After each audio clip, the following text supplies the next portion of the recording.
پاکستانی مرد جو ہیں وہ صرف اپنی بیویوں سے ڈرتے ہیں. بیوی سے ڈرتا ہوتا تو دوسری شادی کیوں کرتا؟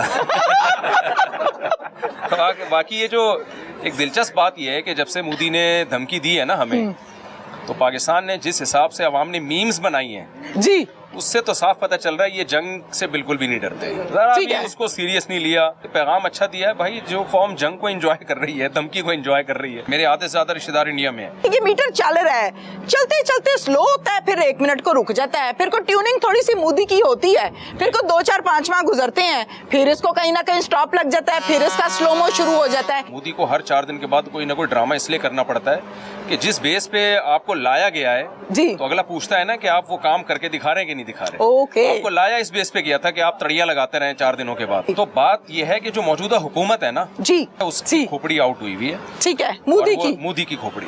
السلام علیکم مفتی صاحب. وعلیکم السلام. مفتی صاحب، جہاں پر ہم جنگ کی بات کرتے ہیں، دین ہمیں اس چیز کی اجازت تو دیتا ہی نہیں کہ ہم جنگ کریں یا اس کا جواب دیں. اگر کوئی ہم پر حملہ کرتا ہے پھر ہمیں بینگ اے مسلم کیا کرنا ہے؟ کیا میسج آپ کا؟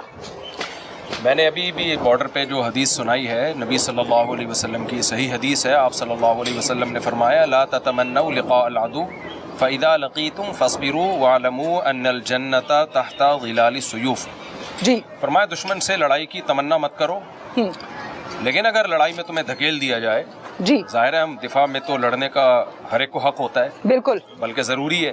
جی تو آپ صلی اللہ علیہ وسلم نے فرمایا جب لڑائی ہو تو یقین کر لو کہ جنت تلواروں کے سائے میں ہے، اور جنت کا طلبگار ہر مسلمان ہے. بالکل بالکل. ہم نے شہیدوں کے خون کی خوشبو میں نے اپنی ناک سے سونگھی ہے. سبحان اللہ. تو اللہ نے ہمیں تو شہیدوں کو کی جنت دنیا میں دکھائی ہے. بالکل صحیح. تو ہمیں تو کیسے کوئی جنت سے پہ ایمان ہمارا کمزور کر سکتا ہے؟ بالکل ٹھیک نبی ہے. صلی اللہ علیہ وسلم نے ارشاد فرمایا کہ جو شہید ہے، جی جو اللہ کی راہ میں لڑے، جی حق کے لیے لڑے، جی زخمی ہو یا شہید ہو، تو قیامت کے دن وہ اسی زخم کے ساتھ اللہ کے دربار میں حاضر ہوگا، اور اس کا جو خون ہوگا، اس کا رنگ خون والا ہوگا، اس کی خوشبو مشک جیسی ہوگی. بے شک. یہ خوشبو ہم نے شہیدوں کی اپنی ناک سے سونگھی ہے. بالکل دنیا میں صحیح. اور اللہ اس نے کی ہمیں مہک ہی اور ہے. جی بالکل ایسا ہی ہے. مفتی صاحب یہ بتائیے گا، جہاں پر ہم واگا بارڈر کی بات کرتے ہیں، پاکستانی جوانوں کی بات کرتے ہیں، رینجرز کی بات کرتے ہیں، ایم پی کی بات کرتے ہیں، فوجیوں کی بات کرتے ہیں، پتہ لگتا ہے کہ کوئی مرد کا بچہ کھڑا ہے، کوئی قد کاٹ ہے، کوئی جو چھاتی ہے وہ چوڑی ہے، کوئی آواز میں دم ہے، کوئی بازوں میں پاور ہے. بالکل این اپوزٹ جب ہم دوسری طرف دیکھتے ہیں تو مجھے آدمی اتنے نظر آتے ہیں اور ہنسی آتی ہے کہ انہوں نے ہم سے لڑنا ہے.